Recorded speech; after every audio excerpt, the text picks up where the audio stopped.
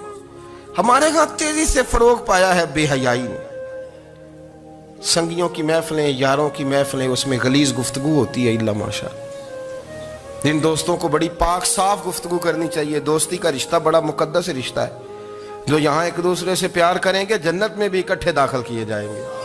شرط یہ ہے کہ پیار اللہ رسول کی رضا کے لیے ہو، لیکن اس کے اندر اگر آپ کی گفتگو کچی ہو، کمزور ہو، فحاشی والی ہو، عریانی والی ہو، وہ ہمارے ہاں تو اب اس کو لوگ فیشن سمجھتے ہیں، اس کو مردانگی کی علامت سمجھتے ہیں کہ وہ جی ساری باتیں جی وہاں ہو گئی، اور جس کا جو جی چاہا اس نے کہا۔